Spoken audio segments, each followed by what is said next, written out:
Hello everyone and good evening. Welcome to Stories on the Rooftop. We're delighted to have you all here with us today, and wherever you are, we hope that you've been keeping safe and well. My name is Sabrina Nanji, team member for the Stories on the Rooftop, which is a part of the Arts and Culture portfolio of the Aga Khan Youth and Sports Board. Stories on the Rooftop is a platform for sharing personal experiences and engaging in open dialogue with each other. Through these conversations, we seek to enhance our understanding of the diversity of experiences within our community, whilst also connecting with each other to discuss issues that are relevant to all of us. I'm delighted that Abbas Dhanani will be our speaker today.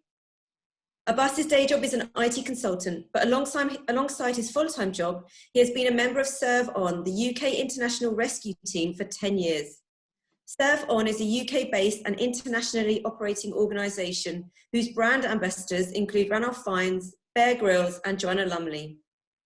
During his time with ServeOn, Abbass has risen up the ranks from a junior member to being fully operational, then to trainer, and now is a board member and trustee of the organisation. As well as training other countries on how to be self-sufficient in an earthquake, Abbass has also been involved in a number of rescue missions himself around the world. So when you hear rescue teams have pulled someone out of the rubble, Abbass is one of those people and will share some of his experiences with us today. Before I hand over to Abbass, I'll run through a few logistical points.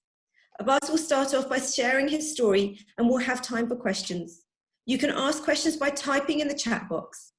Abbass is keen to make this interactive and he is happy to take questions. So please feel free to type your questions in the chat space at any time and we'll aim to get through them in turn. At the end of the session, we will have a short evaluation survey, which we'd appreciate if you could complete. Please do switch on your video if you feel comfortable and put your display name to your real name. It's always nice to see faces and know who everyone is. Finally, as I mentioned, Stories is all about sharing personal experiences, and we want to have a safe space for everyone to be able to share their views. So please be respectful when sharing your questions and comment. With that, I'd now like to invite Abbass to begin. Thanks, Abbass, and over to you. Thank you, Sabrina, and thank you everyone for giving up your Wednesday evening. I know that you're probably all dying to get back to MasterChef, but in true search and rescue style, let's just get going. So, as Sabrina said, well, I'll go through the presentation. You know, I've done this talk mainly in front of people, and there's lots of questions. So I think if you can ask questions in the chat box, that would be really good. And like we say, I'll either go through them while we talk, or we'll save them up and do a quick Q&A at the end. So first question then comes from me. Have a think about what's the scariest text message you've ever received. Have a short think. You don't need to answer it. You don't need to type anything down. But what's the scariest text message you've ever received, and how did it make you feel? And was there an action you needed to do from it? I'm just going to play this.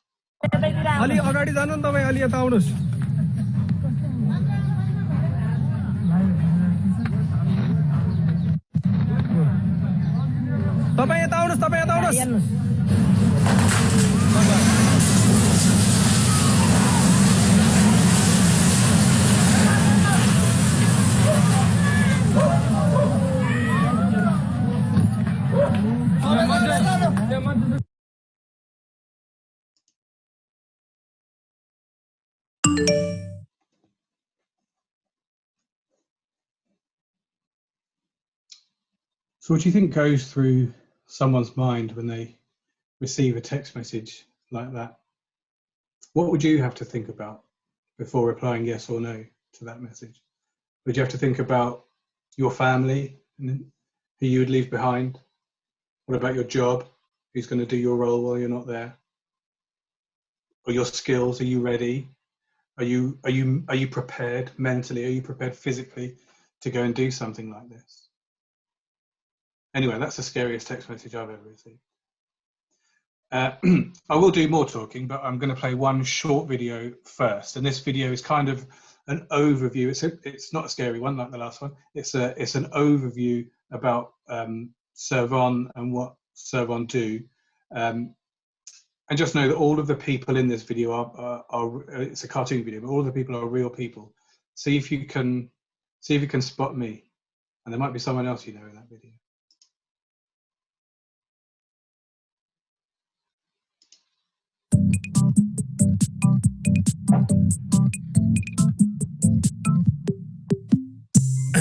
All right, I'm here to tell you about ServeOn. You know, the search and rescue bit, because what with all the earthquakes going on around the world and people getting trapped under stuff all the time, ServeOn figured somebody needed to go out and save everybody. So that's what they did. They're often described as selfless or heroic. Personally, I'd describe them as mental. Think about it. My reaction if an earthquake was going on would be to move in an opposite sort of direction. But these crazy folk get right into the middle of it to save the lives of people they don't even know. And it's proper dangerous too. Each mission they risk getting boulder crushed in an afterquake, or getting sick from all the mess everywhere. Like really sick. And they're not like superheroes either, they're just normal people. People like Craig, who uses his long legs to get everywhere really quickly. This is mostly so he has more time to admire all the gadgets on his tool belt. Or Gary, who likes to drive big diggers. And what's that, Gary? Explosives? Yeah, Gary likes nothing more than blowing up bridges. Bit much, Gary. Or Ab, who was supposed to be going on honeymoon when he got a call from ServeOn.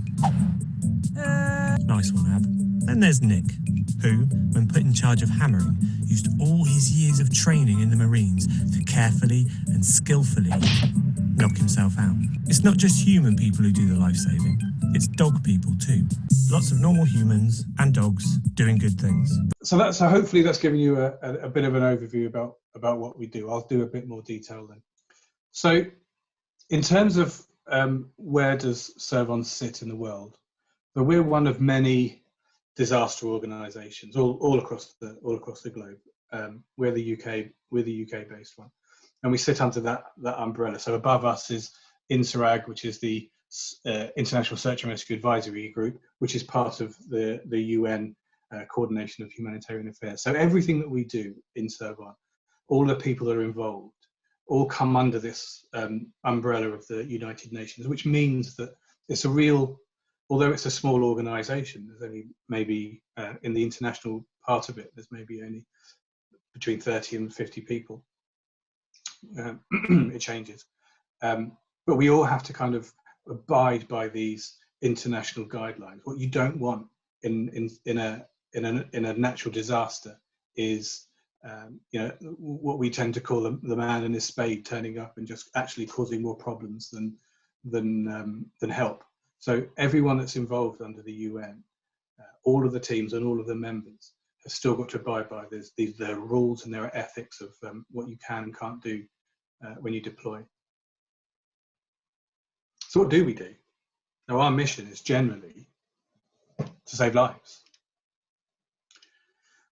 And we do this by going to earthquakes, we go to hurricanes, and also in the UK, we go to floods and missing persons. The main thing that we do in the international part of ServeOn is go to earthquakes. And when I talk today, I'll talk mostly about the earthquake scenario, and in particular the Nepal earthquake that happened in 2015, the video that you saw at the beginning of the building collapse. So if we do go, we need to make sure, if we go to any of these, we need to make sure that, first of all, that we don't get killed, right? We have to come home alive. It sounds easy to say, but if you're going to go, and you're going to go through tiny holes and collapsed buildings, and there'll be aftershocks, that we have to come home. And there are lots of people, as employees, families, friends, and even each other, that we need to come home to. But how do you guarantee that you come home? Well, the only way, really, I know it sounds scary, but the only way to guarantee that is not to go. And on a few occasions that I did decide to go, I'll take you through then on this presentation the types of things that you need to think about and the types of things that you do and that you shouldn't do. Now I've got some images that I'm going to put up, and all the images are real. They're all of real disasters that we take, and we tend not to have time to take a lot of photos, so they're not brilliant. They're not brilliantly framed images, but there's nothing too bad. So just a quick one on where we've been as ServeOn. There's a lot of red X's on there, and they're the countries that we've been to. Most of those are rescue work. Some of them are to help those countries become more self-sufficient, and so they can self-rescue in times of disaster. But as you can see, there's a lot there, a lot of places, and a heritage of experience. So set the scene. Think about a scenario or a country that's got lots of nice places to live and sleep and work and go to school and college. And one day, something terrible happens, in this case, an earthquake. And there is a disaster. People are feeling a bit uncomfortable when there's a disaster, and they kind of run from their homes or leave their homes. The whole get out if you can. And then there's some rescue work where people come in and try and help those people that couldn't escape. After the rescue work, there's some aid and some rebuilding, and hopefully one day these places get back to normal again. If you think about the timeline that happens, in that first 24-hour period, there's not a lot of help. In that first 24 hours after an earthquake has happened, or a tsunami, or a hurricane, or whatever it may be, in that first 24 hours, you're pretty much self-help at that point. It takes a long time for another country to mobilize and get in to see you. I say a long time, still about 24 hours. And then there's rescue work. That takes about 1 to 2 weeks, we think. And then there's aid. And the aid can be, I put 2 years plus there, but it can take a lot longer. If we think of 10 years ago or longer, when there were, if you remember the earthquake in Haiti, one of the worst we've ever been to at ServeOn, they're still not properly rebuilt. Yeah, they've had a lot of aid and a lot of help, but they're absolutely not back to normal. So in that first 24 hours, and we turn up at this point. So ServeOn do this bit. I mean, we do other things as well, but mainly our international work is that rescue part. So it's only 2 weeks of work.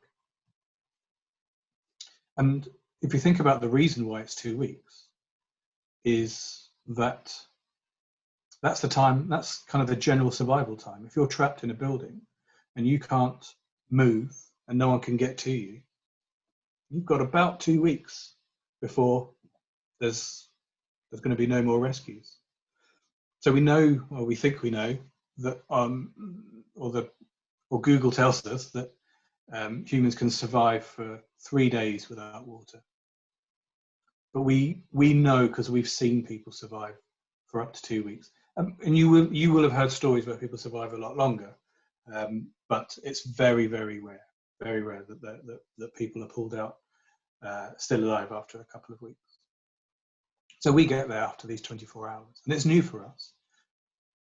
But as soon as we get there, we've got to understand that people have been trapped, either in their homes or in a place of work or a school or wherever it may be, but in a building for 24 hours, and they're scared. They're shouting, if they still can shout, shouting for help. And then they don't know whether they're going to survive or not.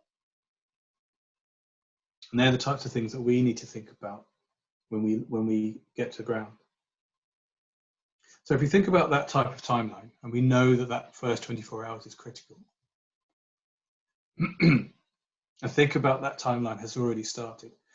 And when you receive that text message saying, do you want to go? Well, not do you want to go, but are you prepared to go or not? Wherever you are, you need to receive that message. So that lovely picture of my wedding, and as you saw the video earlier on, that I was pretty much on the way to my honeymoon when I got the call. That wasn't a joke. That was for real. So I had to make a big decision.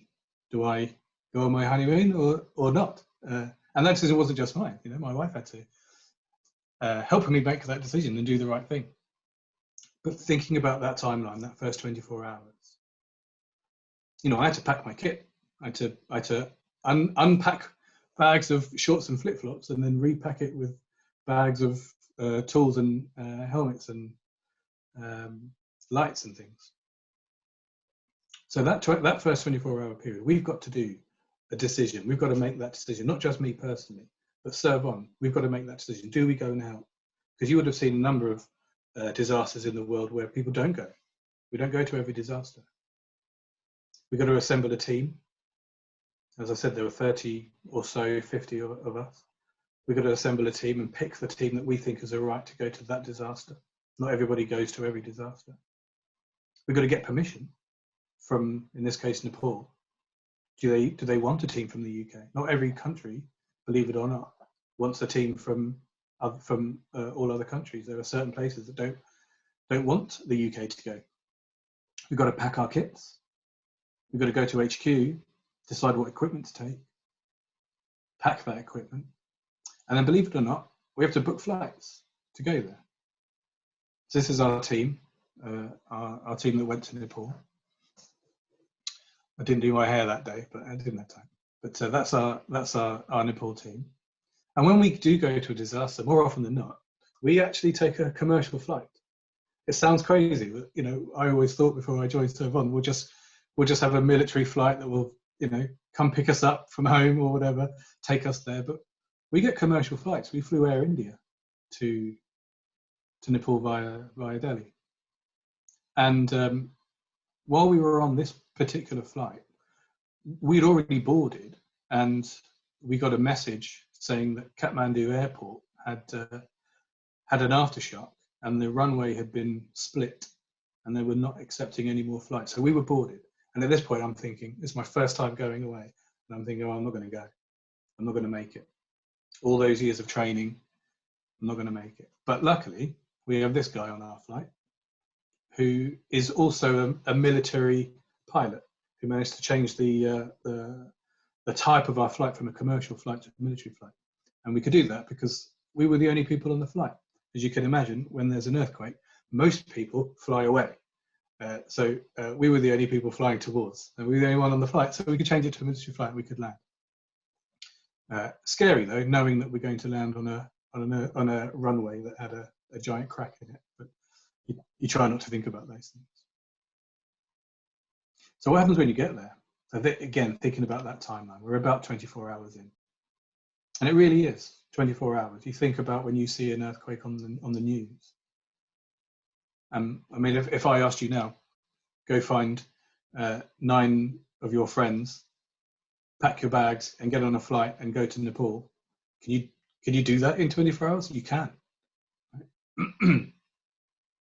So what do we do when we get there? We have to do this thing called ground truth. So what we want to do is we want to be looking at the situation and not looking for the situation. What does that mean? So we know that we need to help, and there's going to be a curve of things that need to be done. So in an earthquake zone, it's generally searching buildings, rescuing people. In hurricanes, it may well be fixing buildings, making transportation possible by clearing roads, that type of thing. But that curve of what needs to be done is increasing all the time. And if you get on the ground and the first thing you do is try to get on top of that curve and say, right, we know what we need to do. Let's do that, and let's do that, and let's do that. Then you're out, and then you've lost it, because you need to stay behind the curve. You need to look at what's happening. If you think, well, I'm gonna search that building, that's what needs to be done, then other things can change. There's chaos right now. There's chaos, and you can see there. That's the early part of that disaster, and there is absolute chaos. Now at this point, we're going to feel uncomfortable. We're going to feel that we want to get on top of this, but trying to get on top of that is almost a waste of time. We need to deal with what's real and not what we think is the problem, but actually just deal with what's real. And there are loads of different issues that we need to take into consideration. So there are political issues. Not everybody there wants us to be there. It sounds crazy, right? But not everybody there wants us to be there. There are security issues. Again, some people will take advantage of this situation. Some people will, if you think of gang crime and the amount of money they don't have, and then they're not getting any richer right now with the country in the state that it is. So there's organised crime. We need to think about that.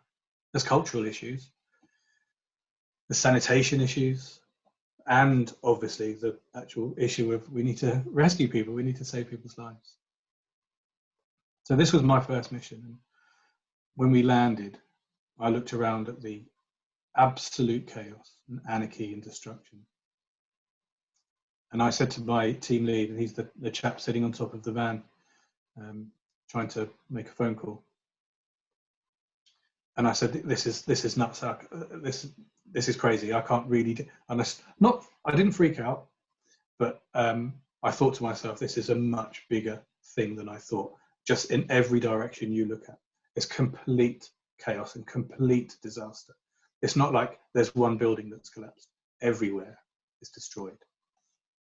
And I said, this is tough. I didn't expect this. And he kind of took me to the side and said, you've trained for this. You've trained for 3 years to learn how to do this and cope with it. And that was the point, to cope with it.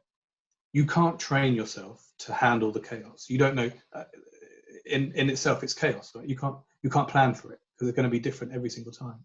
But what you can train for is how you can cope with it.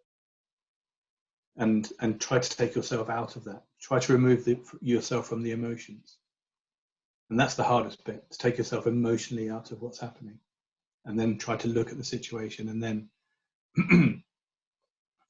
try to figure out how we can help. The one thing you can't, by the way, the one thing you can't train for is the smell. If you are in an area where there are, I smiled, but it's not a smiley thing. When you're in an area of hundreds and hundreds of dead bodies, and not just humans, and also if you think about the sanitation and sewage works that may or may not have broken and leaked, that's the one thing that no one prepares you for is the smell. And the other thing we need to consider, the first thing we need to consider, and I talked about security, but there is no safety net for rescue workers. There's no rescue team to rescue the rescue team.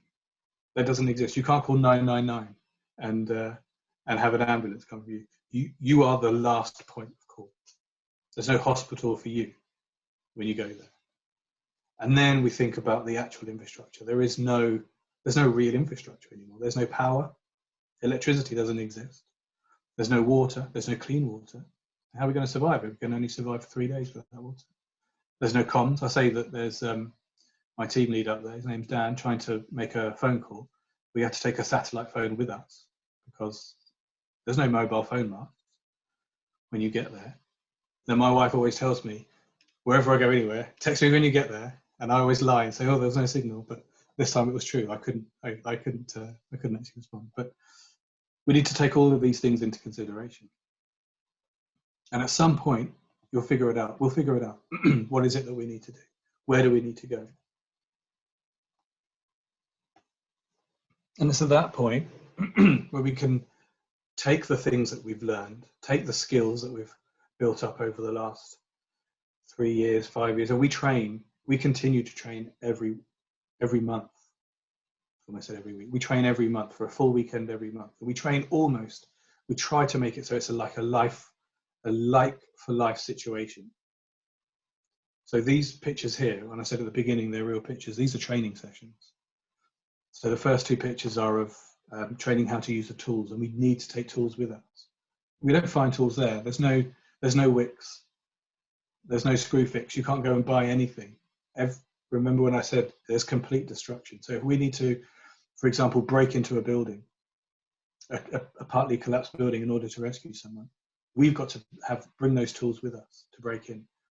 And the second picture there is situational awareness. We talked about sometimes you'll meet some unsavory characters or many unsavory characters. We need to learn how to deal with those. And sometimes it's not crime, it's not organized crime. Sometimes it's the organization that you're going to help, if you know what I mean. So we need to learn how to deal with those. And also, the third one, there's different types of actual rescue. And you might think when you go into a building, Everyone's on the ground floor.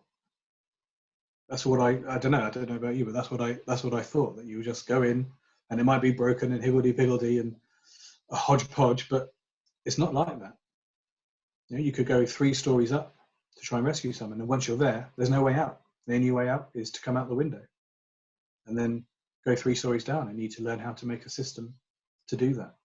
So they're the types of things that we learn. Obviously, there's a lot more, but they're the more exciting ones.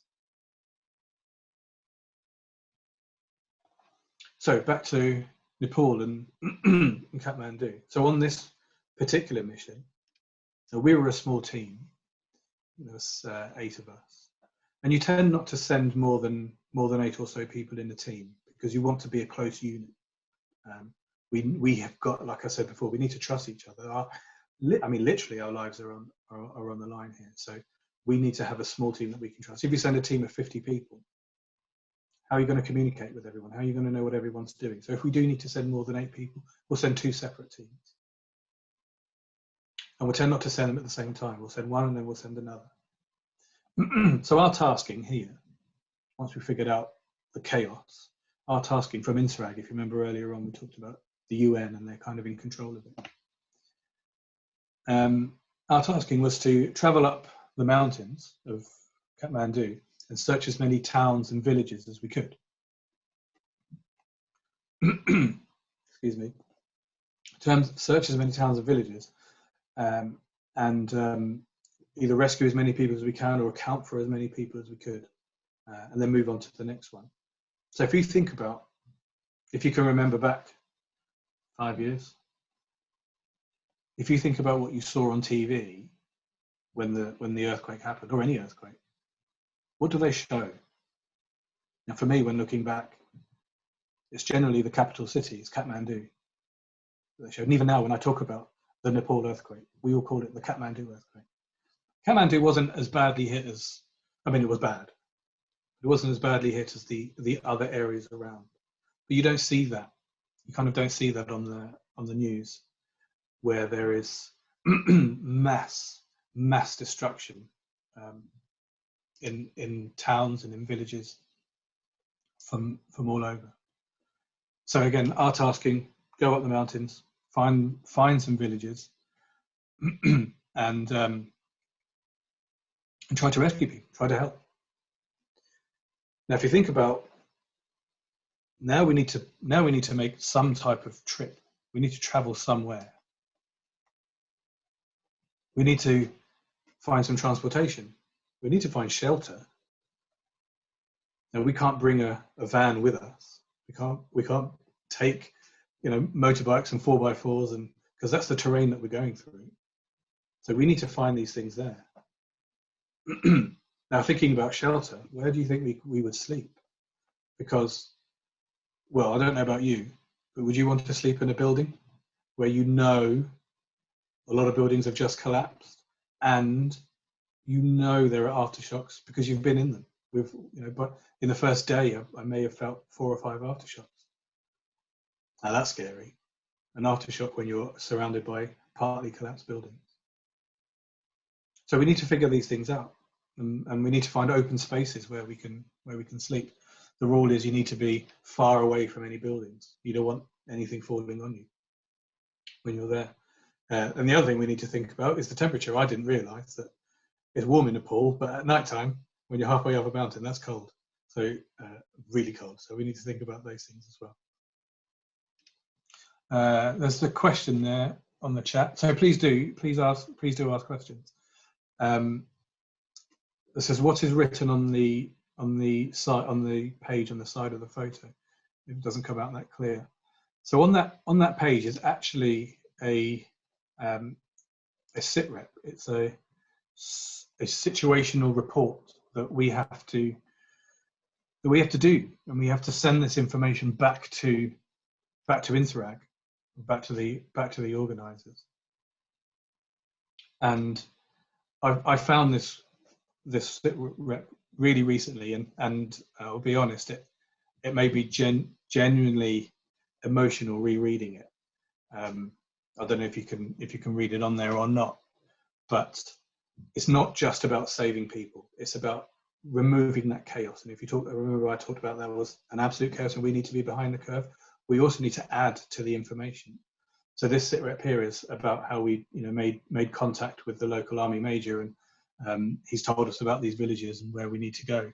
Chautara is the area, and the village, as it says there, is 70 to 80% damaged, and buildings are collapsed, and people can't remove their family, and in a lot of cases their deceased family from buildings. Now in Nepal that's a big issue. If someone dies, then you need to be able to do something about that. You need to be able to have closure, and we can't help, and we're not allowed to. We're not allowed to help people who unfortunately can't be rescued. That's not our job, because if we're doing that, we're not wasting time, but it's time that we could be used actually going to find people that are alive. And that's one of the hardest things, the absolute hardest things to do, is to tell someone that, yes, we found your brother or mother or sister, we've ticked all of those boxes, but say there's nothing we can do about it and we're going to have to move on. That's the hardest part. But this sitrep and what's written on there, it's just you can see there, so information like there's no communications with other villages. There are over 100 villages and some of them are 4 to 5 days walk. Now we thought about that timeline. What do you do if you've got 3 or 4 or 10 villages all in different directions and all of them are 5 days walk away? That's a hard decision. Do you go? Which village do you choose? So that's why we need to give information back to Interact, because there are other teams just like us in other parts of Nepal or in other parts of the city, all pulling information together and sending it back. So it's not just one team out there, going rogue and trying to help. It's all about the information and passing it back to the central organisers so that we can make a difference.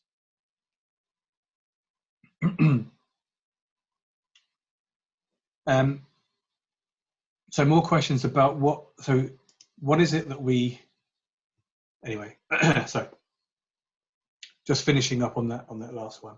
That job was our job for the entire time we were there, for the almost 2 weeks that we were there, was to help villages, and that's what we did, rather than staying in Kathmandu. So we talked earlier about we need to take everything with us, and we need to also take our food with us. And this is what we eat. This is a military ration pack, and I know what you're thinking.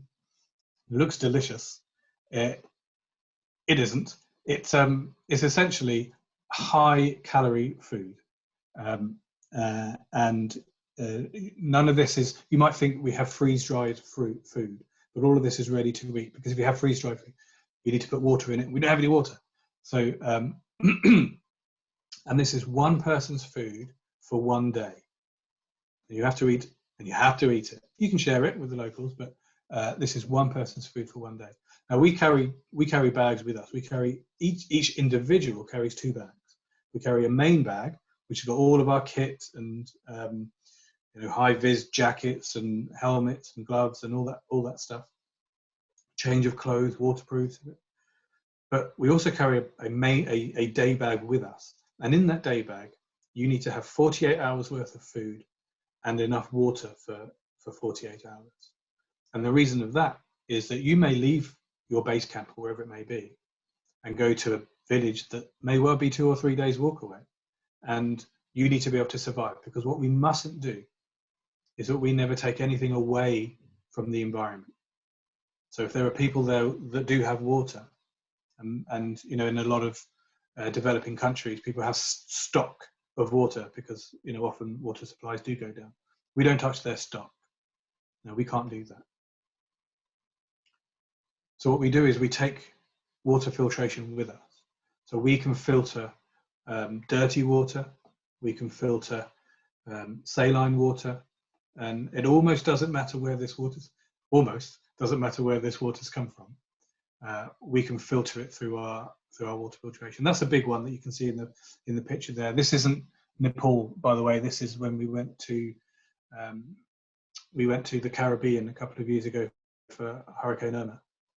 And if you are going to be in a situation where we kind of stay in the same situation for a while, or stay in the same place for a while, what we do is set up a filtration station. It's easy to say, a water filtration station, and that's where we can obviously filter our own water, but then we can invite locals also to come in and bring any water that they've got that might not be clean and sanitary to drink, and they can put it through our filtration unit. And there's one of my colleagues there, Simon, filling water for locals in that environment. So again, we never take anything from the local environment, but we've got to try and improve it and put it back. So we don't take that back with us. We leave that water filtration unit there, and as long as they can power it with generators, then that's good for them. So I want to talk then a little bit about the types of people that make good rescue workers. Now, there's a question on the chat that says, what's the selection criteria? And the selection criteria, I mean, you would think, and I did before I joined, I would think, well, they want big, strong people. But strength is a useful skill, but is big, strong people the type of people that we want at ServeOn? I mean, you can look at me, I'm not super big or strong, but, or you might think that we want leaders or people that are decision makers. And yeah, decision making and leading are good skills. That's not what we're looking for. What we're looking for is diversity and team players. Now, I've said it a couple of times that it's about the team, and we've got to trust that team. We trust our friends. We call them friends. We're not a team, we're friends, and we trust each other with our lives, literally. So when we're saying what's the selection criteria and the types of people we have, we need people from different backgrounds. We need people to be part of a team. And when we said we did 3 years of training, you can get people that are skilled up and are ready to go in a matter of months. Some people do this as a day job. They can go in a matter of months, but we still don't deploy until you've been together for a long time because of the teaminess. You need to be able to, and if you've ever worked in high performing teams before, a lot of people say, well, high performing team, there's a lot of please, a lot of thank you, politeness. How do they want to be spoken to, and all that stuff. We go beyond that. We don't talk about how do they want to be spoken to and how would you like to be spoken to. That's not what a high performing team is for us. A high performing team for us is that we absolutely trust each other. We absolutely trust what we're going to say. So if I can see someone doing something that's rather dangerous, I wouldn't say, hey Dan, please move away from the edge of that cliff because you will die. I could tell him, move away now. And there's no please and there's no thank yous. It's just absolute trust. And that's why we do this long training. And the diversity is really important. Now, if everyone in our organization was a Marine, I mean, they're big and strong and they're leaders and they're good decision makers, but if everyone was a Marine, then all the decisions that we did would be what the Marines would do. And it wouldn't make us a rescue unit, it would make us something different. So we do have a good mix at ServeOn. We do have Marines, we have firefighters, we have paramedics, we have coal miners, IT consultants, of course, hairdressers, we even have a taxi driver. But like I said, our highest priority is that we don't get killed. We have to come home, so we've got to trust our team. So in this picture here is of a woman that was rescued. Now, I particularly wasn't on this rescue, but what happened was that we had to dig and tunnel through broken buildings and walls and different types of bricks and materials to get to her. And it took 16 hours of continual digging, 16 hours of continuous digging to get to her. And now what the worst thing that could possibly happen when you get there and you can make audible contact, we can hear, we know there's someone there. And we got 16 hours in and we came up to this wall that was earthquake proof, an earthquake proof wall. Like I mean, you generally want them, but that's the worst place to have it, is right between you and the casualty. And we came up to this earthquake-proof wall. Now, if it was big, strong guys, they would have continued and tried to get through that wall. And we worked out later on that going through that wall would have taken another 15 hours. That's how, this wall was, 6 foot thick. So trying to go through that wall would have taken longer. What we needed to do in that time, the decision that we had to make, was to come out and start again from the other side of the wall. Now, if you've got a team of strong people physically, then that's not always an easy decision to make. But when you have just a couple of people on that team, that's all you need, is one or two to say, "Hey, everyone, let's just stop now. We know we've done 16 hours, but let's just make that decision." And that's what we do. We make the decision. We believe in each other, and we start again from the other side. And we got through. Well, I say we. They got through there in 8 hours, because they'd learned a bit more of doing that first 16. But definitely a lot quicker than trying to go through that earthquake wall.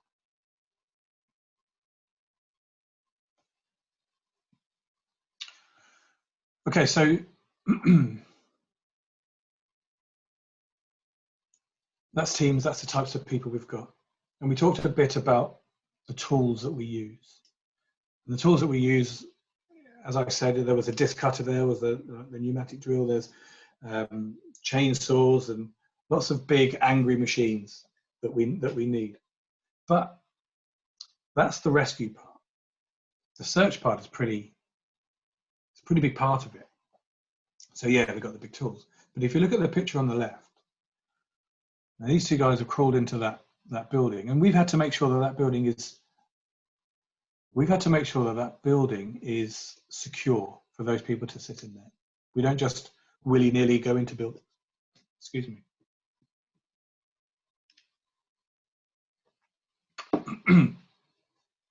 So when I say strength is we don't hold the building up. When strength is a good skill to have, we need to use either materials that we find from other buildings to literally prop up that building and make sure that it won't collapse on our colleagues. So you might not be able to see it, but let's see, circle it, and that tool there is what's called a vibraphone. And there's a question that's come into the chat, which saying, how do you know if someone's still alive in a building? Perfect timing for that question. Because that vibraphone it's an expensive piece of kit, so we have to look after it, and it's delicate. But using that vibraphone, you can see he's got some ear cans on, which he can hear what the vibraphone is kind of listening to. And that can hear minute, absolutely tiny, minute noises from miles away. As long as there's a physical connection through the building, we can hear absolutely tiny noises. And what we tend to do is either knock really loudly and wait for a casualty to knock back. So if you hear that knocking, we'll do something like that. And if there's silence everywhere, then that casualty that hears that knock, and they've not heard anything for days, but when they hear silence and then the knock, they'll tap back and they'll do the same 3 knocks. It's incredible. They'll do the same 3 knocks, but they'll tap back really quietly. They haven't got the strength, or maybe they're completely trapped and can't move, and they can tap back as quietly as they want, and we'll hear them with that device. So to find out if people are in the building, we have a lot of devices like that. We've got carbon dioxide sensors that can tell if someone's breathing, and we can poke those into buildings and see if there's carbon dioxide in it. It will also find, unfortunately, rotting vegetables and animals, and we want to save animals, but we're there to try and save as many people as we can. So we use a mixture of these tools and technology. Now we are looking at new technologies as well, and I'll just play this. It's a very short 20-second video of some of the new technologies we're looking at. It's pretty exciting.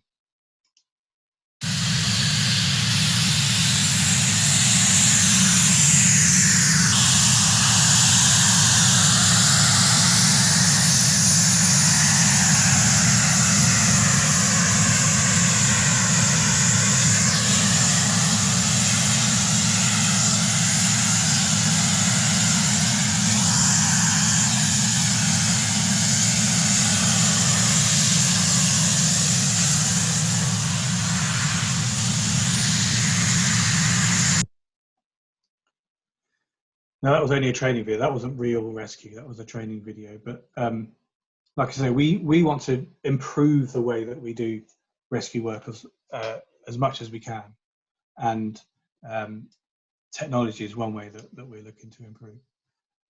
They haven't as yet let me ride the flying machine, but I'll put my name in the bucket. Hopefully they will. But it's not all about expensive technology either. My favourite bits of kit, and one I think is one of the best pieces of kit, is that one there, and it's called a mirror on a stick. And a mirror on a stick is a great piece of kit. You can look over things and under things and in things. If there's a building there, how are you going to look inside it? You want to get out the vibraphone and start listening, or dig a hole. But if there's a tiny little hole, and that's quite a big mirror on a stick, we've got small ones, you stick a mirror on a stick there and you look around.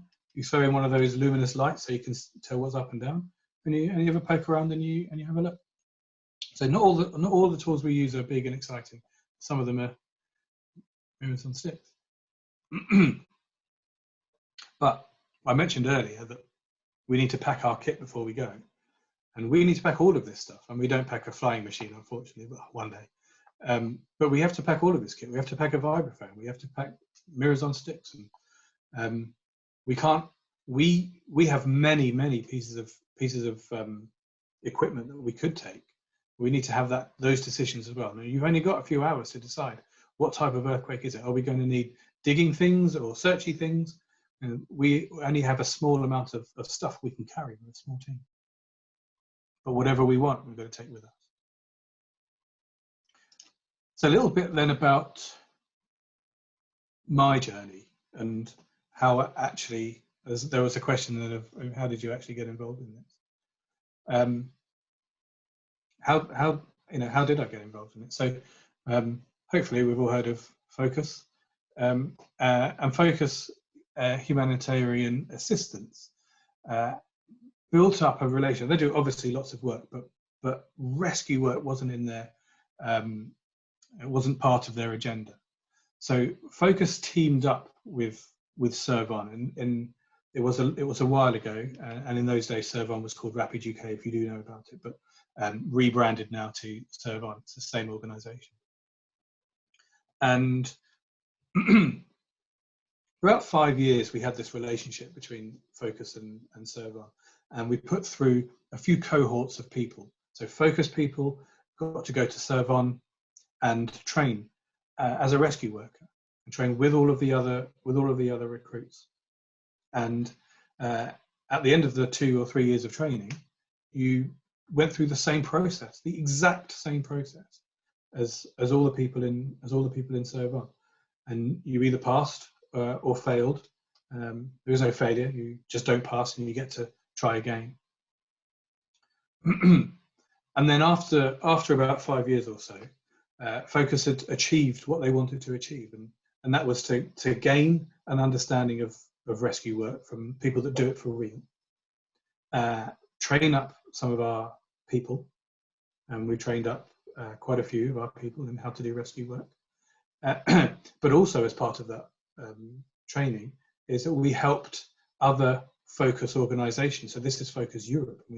We helped train Focus in India and Pakistan on how they can do rescue work, and they need to do rescue work there. And those organisations still exist. The rescue work in the Indian subcontinent still exists. Now, Focus, I've dimmed the logo there for a reason. So the Focus entirely hasn't gone, but the search and rescue part of Focus doesn't exist in Europe anymore.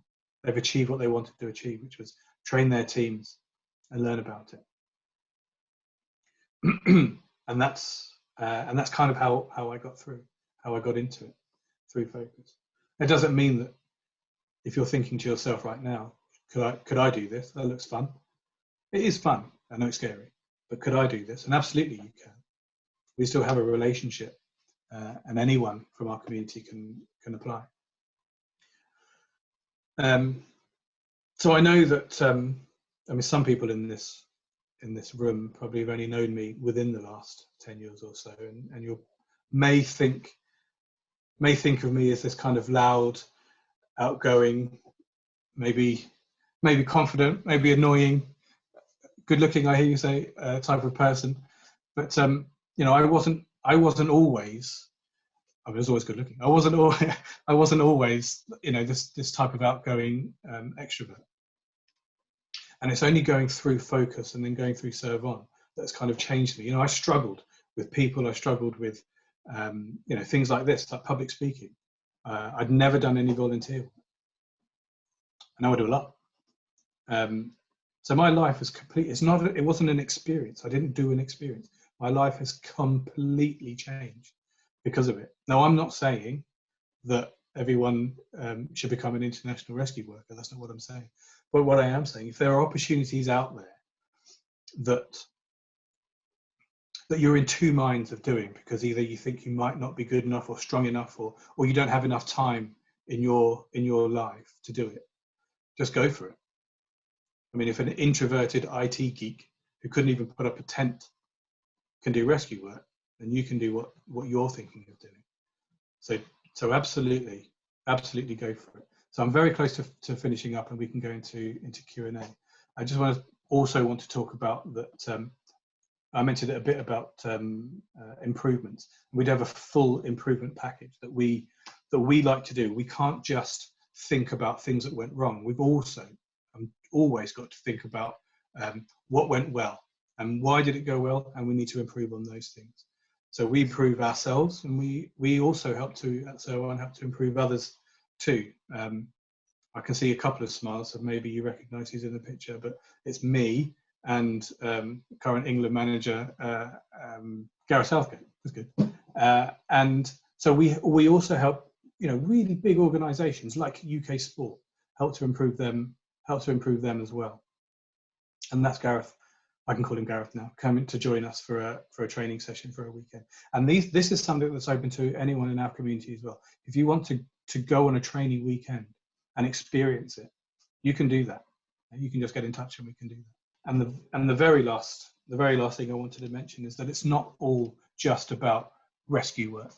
So while we're out there doing rescue work, there's an entire team of people that stay at home. And they need to make sure that we're safe, and they need to make sure that the media is involved, and they need to make sure that our families are kept up to date, and they need to make sure that Interreg know where we are, and they need to make sure of 100 things. And that's the team that stays behind him. So that was me. That's my little talk. I think I answered some questions as I went, but I couldn't quite read and talk at the same time. I apologise. But how do you want to do this? Are we opening it up now to questions? Or? Thank you, Abbas. We have a few minutes for some questions, so I'll just go through a few of them if that's all right with you. So the first one we've got is, do you take anything of sentimental or inspirational value with you, like a Thusby or photos of family? We tend to be in the moment when we're there. I do take a Thusby, but I don't. I know my mother is on here and my wife, but I don't take pictures of you. But I mean, you're up here in my head and in my heart, so we don't need photos. But no, what we all do take though, on a side note, is a small teddy bear, and the idea is that if you rescue a child, you give them the teddy bear. That's just a nice thing to do. Brilliant. Also, are there any girls in ServeOn?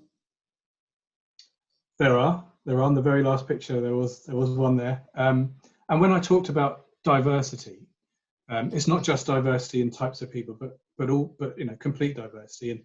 And I think our newest recruitment was actually more female than male.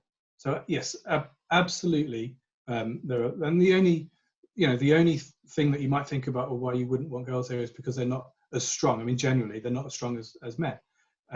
But I mean, there's a lot of the girls on there stronger than me. But and they are. But it's not all about strength. Strength is one small part of the rescue world, and females are absolutely the right people to have. So a little bit more about your actual missions. When you're out there, what happens when you need to go to the toilet? Yeah, we have a. I mean, I won't say what we call it, but we have a poop bag, and we have to carry them. I've got one down there. I think it's zipped up, but we we carry them with us, and it's not nice. I'll say it. It's not nice. You have to go find a spot, and there's no indoor places to go. You find a spot, and your team hold up a blanket or a towel or something, and they all face away and hold their noses, and you do your business in a bag. But when you finish, you tie that bag up. That turns into regular waste. It's no longer bad waste. It's not sewage. It's got chemicals inside the bags that turn it into regular waste, and you can dispose of it as you would anything else. Well, what's the hardest decision in terms of rescue that you've had to make, and have there been any that haven't gone well that you've had to learn from? That's good. Yes, I guess that I touched on it a bit.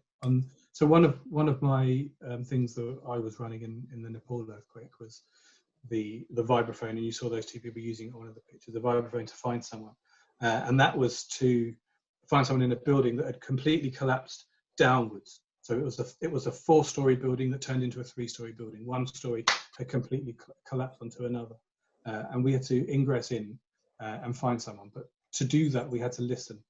And while we were, I'll cut it short, but while we were listening, we heard some response.